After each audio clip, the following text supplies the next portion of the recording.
Hello students, मैं आरती आपके सामने फिर से प्रेजेंट हूँ। आज हम लोग डिस्कशंस करने वाले हैं क्लास 11th का consumer equilibrium in one community case और टू कम्युनिटी केस। आज इस चैप्टर को हम लोग पूरी तरह से कंप्लीट कर देंगे। इससे पहले का previous video already description box में आपको प्रोवाइड किया गया है। पहले आप वो वीडियो देखेंगे, उसके बाद हम लोग इसके बारे में डिस्कशंस करेंगे। It's clear. अब हम लोग डिस्कशंस करते हैं कि consumer equilibrium in one community case क्या है। Consumer equilibrium in one community case की बात करते हैं। सबसे पहले कंज्यूमर इक्विलिब्रियम कहते किसे, हम लोगों ने पहले भी डिस्कशंस किया था। कंज्यूमर इक्विलिब्रियम का मतलब है जहाँ पर कंज्यूमर को मैक्सिमम सेटिस्फेक्शन मिल रहा हो, यानी कि कंज्यूमर अपनी एंटायर इनकम को खर्च करके, जो भी उसके पास लिमिटेड इनकम है उसको वो खर्च करके क्या कर रहा हो, उससे मैक्सिमम सेटिस्फेक्शन ले रहा हो। जैसे कि फॉर एग्जांपल के लिए मान लीजिए आप मार्केट में पिज़्ज़ा खाने गए और पिज़्ज़ा खाने के बाद आपने 100 रुपये खर्च किए पिज़्ज़ा पे और आपको उससे सेटिस्फेक्शन मिला, तो ये क्या है, मैक्सिमम सेटिस्फेक्शन हुआ, यानी कि ये एक तरह का कंज्यूमर इक्विलिब्रियम हुआ। ठीक है मेरे बच्चे। तो कंज्यूमर इक्विलिब्रियम को समझने से पहले हमें दो टर्म्स को समझना पड़ेगा कि कंज्यूमर इक्विलिब्रियम के अंदर कंज्यूमर एक तो मनी पेड करता है, हाँ या ना, दूसरा दो टर्म्स में है, दूसरा एक्सपेक्टेड क्या मिलना चाहिए उसे, एक्सपेक्टेड सेटिस्फेक्शन मिलना चाहिए। मतलब अगर आप कहीं पर पैसा खर्च कर रहे हो तो उससे आपको क्या मिलना चाहिए, सेटिस्फेक्शन मिलना चाहिए, यस या नो। तो उन्होंने कहा कंज्यूमर इक्विलिब्रियम एक ऐसी सिचुएशंस होती है जहाँ पर कंज्यूमर अपना एक्सपेंडिचर करने के लिए तैयार हो, जो भी उसके पास लिमिटेड इनकम है, और दूसरा क्या है, उससे क्या मिलना चाहिए, सेटिस्फेक्शन मिलना चाहिए। तो ये वाली सिचुएशन क्या कहलाएगी, हमारी कंज्यूमर इक्विलिब्रियम कहलाती है। It's clear. अब बात करते हैं वन कम्युनिटी केस की, यानी कि कंज्यूमर इक्विलिब्रियम कहाँ पर होगा।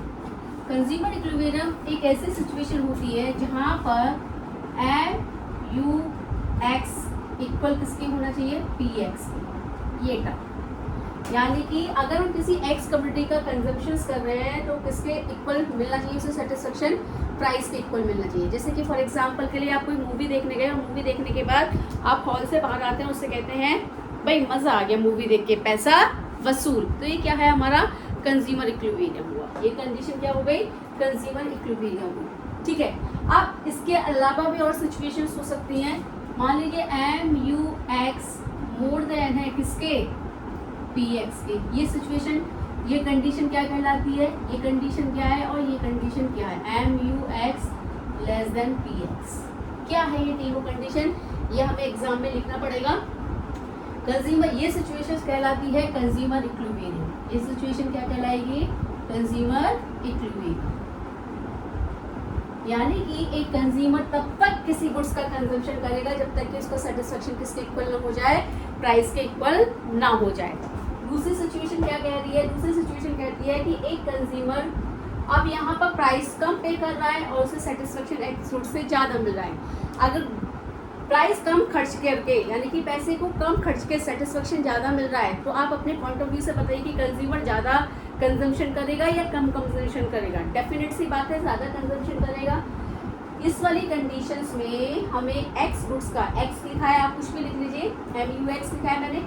यानी कि इस सिचुएशन, ये सिचुएशन ये शो कर रही है कि यहाँ पर कंज्यूमर कम प्राइस खर्च कर रहा है और सेटिस्फेक्शन कैसा मिल रहा है, ज़्यादा मिल रहा है। जब सेटिस्फेक्शन ज़्यादा मिल रहा है तो कंजम्पशन क्या होगा, सेटिस्फेक्शन ज़्यादा है तो कंजम्पशन यानी कि वो बढ़ाएगा, और जब कंजम्पशन बढ़ाएगा तो जो उसे सेटिस्फेक्शन मिलेगा वो घटता हुआ मिलेगा। तो आप कहोगे मैम क्यों, क्योंकि यहाँ पे law of diminishing marginal utility apply होता है। Diminishing, law of diminishing marginal utility क्या कहता है, law of diminishing marginal utility कहता है जैसे जैसे हम नंबर ऑफ गुड्स का कंजम्पशन बढ़ाते हैं तो मिलने वाला जो सेटिस्फेक्शन है वो घटता हुआ जाता है। ये हम लोगों ने डिस्कशंस किया था प्रीवियस वीडियो के अंदर कि law of diminishing marginal utility ये कहती है कि जैसे जैसे number of consumption of goods हम इंक्रीज करते हैं, मिलने वाला सेटिस्फेक्शन क्या होता है मेरे बच्चे, घटता हुआ जाता है, क्योंकि एक टाइम के बाद सेटिस्फेक्शन खत्म होना शुरू हो जाता है। तो अब ये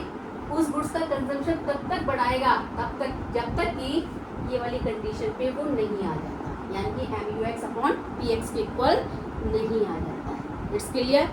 दूसरी कंडीशन, तीसरी कंडीशन क्या कहती है, MUX लेस देन PX, यानी कि पैसा ज़्यादा खर्च कर रहा है और सेटिस्फेक्शन उसे क्या मिल रहा है, कम कर रहा है। तो ऐसी कंडीशन में इसका अपोजिट हो जाएगा कंजम्पशन। अगर किसी गुड से हमें सेटिस्फेक्शन कम मिल रहा है, अगर किसी गुड से सेटिस्फेक्शन में कम मिल रहा है तो कंजम्पशन हम घटा देंगे और तब तक घटाएंगे और सेटिस्फेक्शन कैसे होना शुरू हो जाएगा, बढ़ना शुरू हो जाएगा। तब तक करेंगे जब तक कि ये वाली सिचुएशन नहीं आ जाती, यानी कि घूम फिर के हमें इस वाली सिचुएशन पे आना। कुछ समझ में आया? यानी कि consumer equilibrium one commodity case के अंदर कंज्यूमर केवल एक गुड्स का कंजम्पशन करता है और एक गुड्स का कंजम्पशन, वो उस गुड्स का कंजम्पशन तब तक करेगा जब तक कि उसका सेटिस्फेक्शन MUX अपॉन PX के इक्वल ना हो जाए। इसमें और दो सिचुएशन हो सकती है, MUX मोर देन PX और MUX less than PX।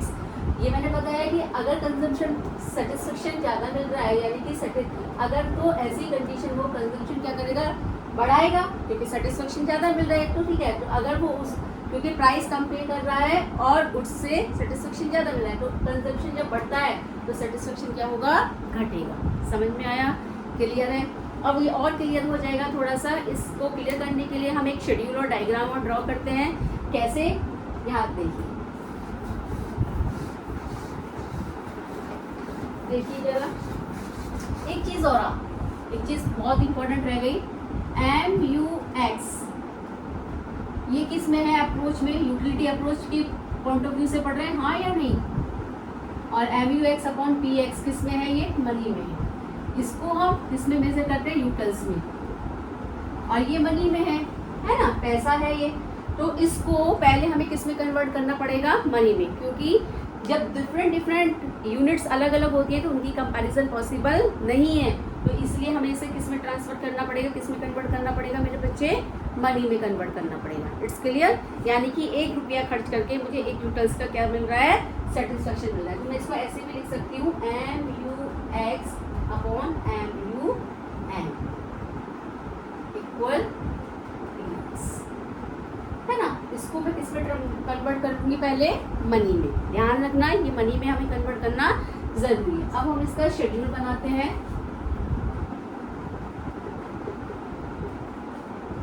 Number of units, मान लो 1 2 3 4 5, ठीक है। PX price of X goods, एक गुड्स पे कितने रुपए खर्च कर रहा है, मान लो सपोज करो 5 रुपीज खर्च कर रहा है, ठीक है। और यहाँ पर MUX कितना है हमारा, मान लीजिए यहाँ है 6 5 4 3 2, ठीक है। प्राइस हमेशा कैसा रहेगा, कांस्टेंट, प्राइस में कोई किसी भी तरह का चेंज नहीं करना पड़ेगा। अब ये हमें यूटिल्स में दिया गया है, ये मनी में, तो इसको मैं कन्वर्ट कर देती हूँ। MUN बनाना चाहो बना लो टेबल, ना बनाना चाहो ये वाला तो आप कॉलम करें। मान लो मैंने कहा कि 1 रुपया खर्च करके मुझे 1 यूटिल्स का क्या मिल रहा है, या सेटिस्फेक्शन मिल रहा है, ठीक है। तो अब मैं इसको सबको किससे डिवाइड कर दूंगी, 1 से। 6 5 4 3, यानी समझ में आया? यानी कि मैंने इसको किस में कन्वर्ट कर लिया मेरे बच्चे, मनी में। कोई डाउट है? अब मुझे इसका डायग्राम बनाना है, तो डायग्राम देखो कैसे बनाते हैं।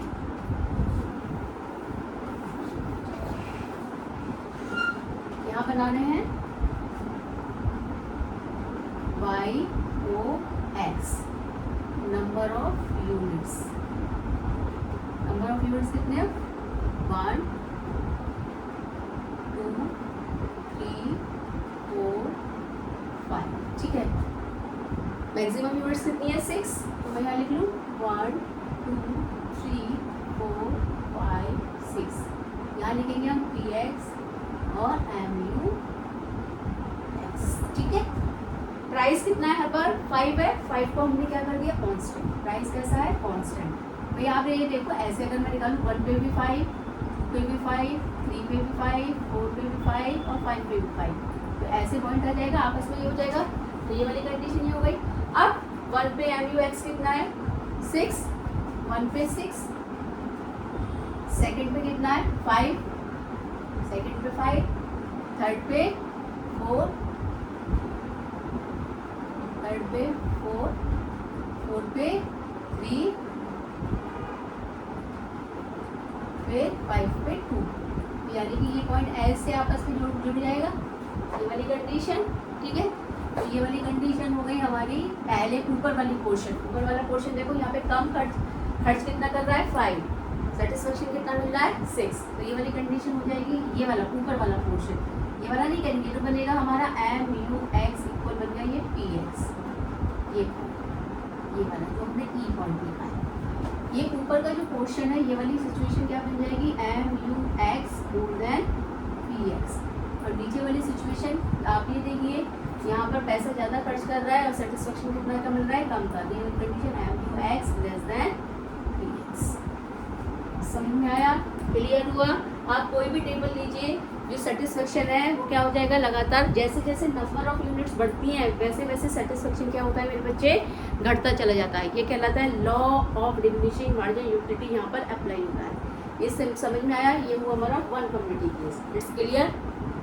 अब हम लोग पढ़ने वाले हैं कंज्यूमर इक्विलिब्रियम में टू कम्युनिटी केस। ये एग्जाम के पॉइंट ऑफ व्यू से बहुत ज़्यादा इंपॉर्टेंट है। एग्जाम में ऑलमोस्ट 99% 6 मार्क्स का क्वेश्चन टू कम्युनिटी केस की फॉर्म में आता है, तो आपको वो बहुत ध्यान से समझना है, बहुत क्लियरली इसको हम लेके चलते हैं। ठीक है,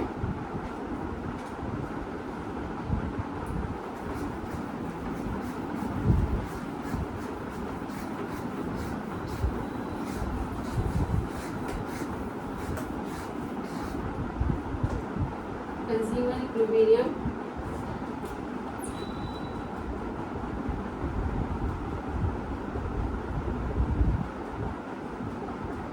इन टू कम्युनिटी।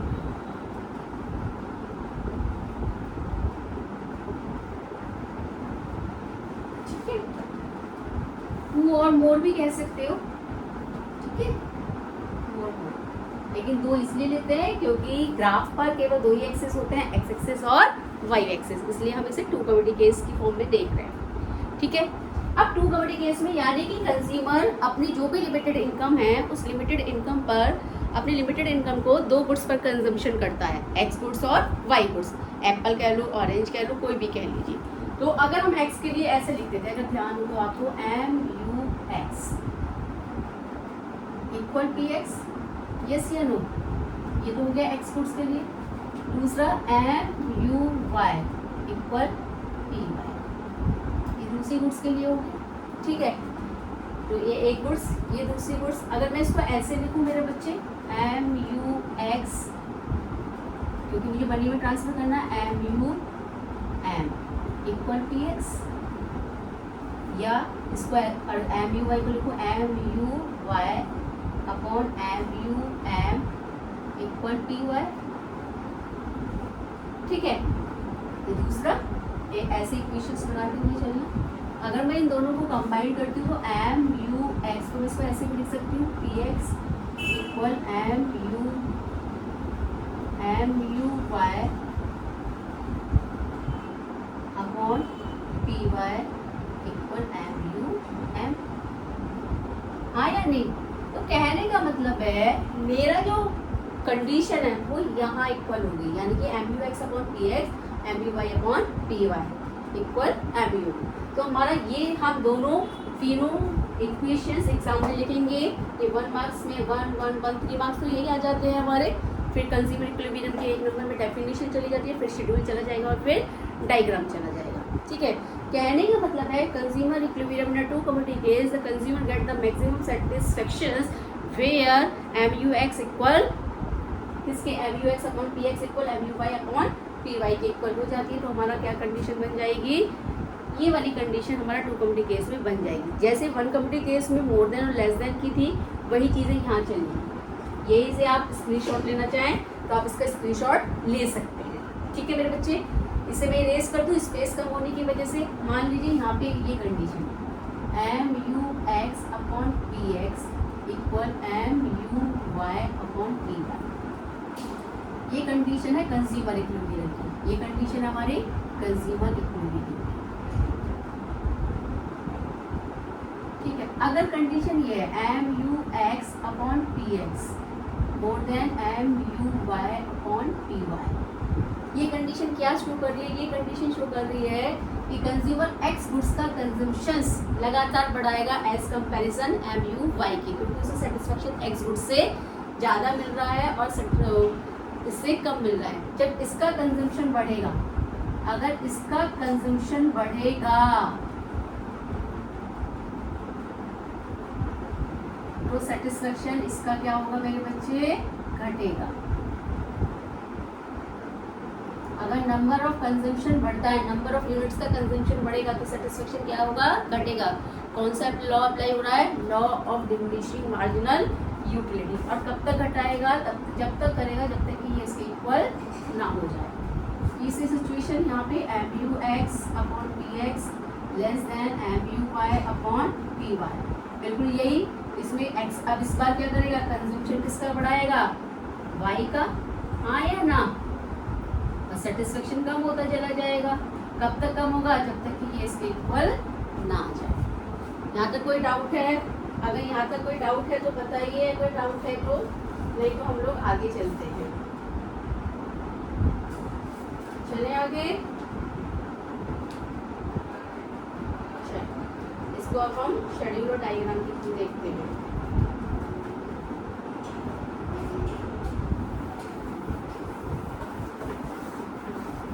देखिए जरा, अगर मुझे इसका शेड्यूल बना रहा है,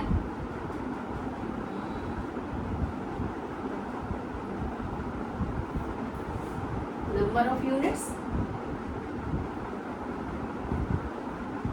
मान लीजिए मैंने लिखा 1 2 3 4 5। दोनों गुड्स पे हम ये मान के चल रहे हैं कि कितना रुपया खर्च कर रहा है? 1 रुपया खर्च कर रहा है। ठीक है,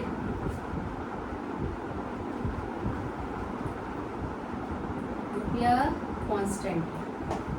ठीक है, यहाँ पर MUX, यहाँ आ गया इसका मान लो मैंने लिखा यहाँ पे 8 7 6 5 4। ठीक है, अब हम लिखते हैं y का MUY।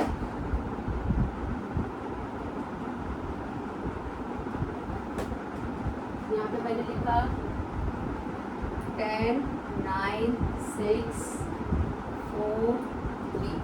लगातार घटता है। प्राइस दोनों का मैंने क्या मानना है? 1, यानी कि 1 रुपया खर्च करके 1 रुपीज़ को एक्सपेंडिचर करके 1 रुपीज़ का क्या मिल रहा है? सेटिस्फेक्शन। इसको 1 से डिवाइड करेंगे और इसको भी 1 से डिवाइड करेंगे तो सेम डिजिट आ जाएगी। मुझे आगे कॉलम बनाने की ज़रूरत नहीं है। It's clear. अब आप ये देखो, ये वाली सिचुएशन, यहाँ पर MUX इक्वल क्या है? PX है या नहीं? MUX upon PX equal MUY upon PY equal है या नहीं? तो ये कंडीशन क्या है हमारी? कंज्यूमर इक्विलिब्रियम की। ये वाली कंडीशंस देखिए, यहाँ पर x से कम सेटिस्फेक्शन मिल रहा है जबकि y से ज़्यादा सेटिस्फेक्शन मिल रहा है। MUX और MUY upon PY upon PX, किसका ज़्यादा सेटिस्फेक्शन है? x का या y का? y का। तो ये कंडीशन ये है। यहाँ देखिए, इसमें सेटिस्फेक्शन 5 और 4 है और यहाँ पे 4 और 3 है। तो ये वाली कंडीशन है हमारी MUX अपॉन PX। ये वाला चाहता है तो MUY अपॉन PY। तो लेकिन कंज्यूमर इक्विलिब्रियम सिचुएशन क्या होगा? यहाँ पे टेबल हमें बनाना है। जरूरी नहीं है कि हमें बुक वाली टेबल लेनी है, हम अपनी तरफ से टेबल लेंगे। It's clear. उसके बाद हम इसका डायग्राम कैसे बनाएंगे वो देखते हैं। डायग्राम हम बनाते हैं यहाँ, वैसे भी स्पेस देखो बन जाना चाहिए। ठीक है, हम इसे 2 तरीके से बनाएंगे, दोनों तरफ से, क्योंकि 2 गुड्स है ऐसे। ठीक है, यहाँ पर MUX अपॉन PX और यहाँ पर MUY अपॉन PY। यहाँ पर नंबर ऑफ यूनिट्स 1 2 3 4 5 0 1 2 3 4 5।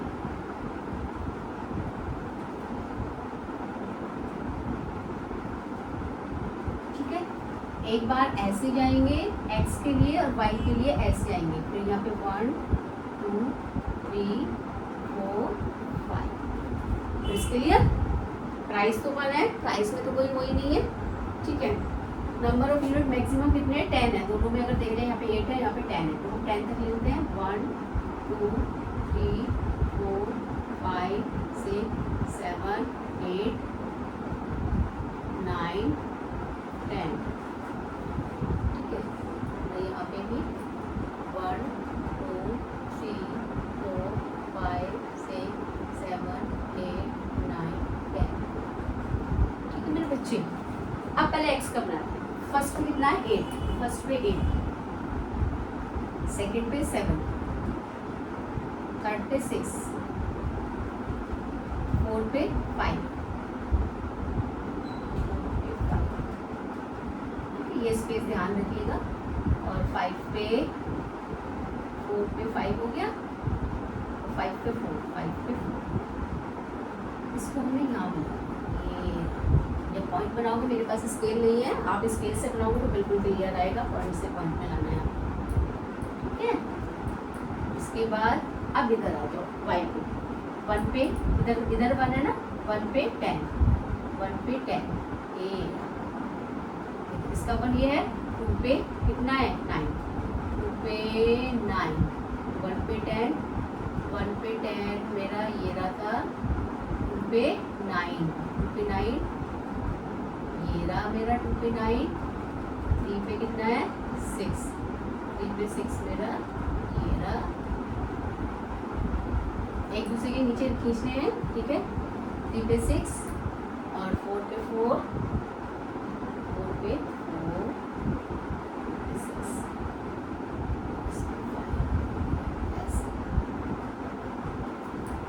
ठीक है। यहाँ पर ये इंटरसेक्ट कर गए, ये हो गया MUX upon PX equal MUY upon PY। This situation is called the consumer equilibrium. समझ में आया, यस या नो? तो ये सिचुएशन हमें क्या लिखना है इसमें, पहले कंज्यूमर इक्विलिब्रियम की 2 कमोडिटी केस में हमें डेफिनेशंस लिखनी है, फिर हम लोगों को इसके बारे में जो हमें डिस्कशंस करना है, इक्वेशन जो मैंने बताई है वो आपको राइट डाउन करनी है, फिर शेड्यूल बनाना है और फिर डायग्राम बनाना है। It's clear, I hope you understand the topic. आपको दोनों टॉपिक अच्छे से समझ में आए होंगे। आज हमारा कंज्यूमर इक्विलिब्रियम किसमें यूटिलिटी अप्रोच से पूरी तरह से कंप्लीट हो चुका है। कल हम लोग नेक्स्ट चैप्टर शुरू करेंगे, consumer equilibrium with ordinal approach. अभी हमने क्या पढ़ा था, कार्डिनल अप्रोच। तो I hope you understand the topic. आप चैप्टर को ध्यान से पढ़िए, वीडियो को बार बार देखिए, शेयर करिए, लाइक करिए। अगर किसी को भी कोई डाउट है तो वो हमारे कमेंट बॉक्स में अपनी प्रॉब्लम को शेयर कर सकता है। Thank you and have a nice day.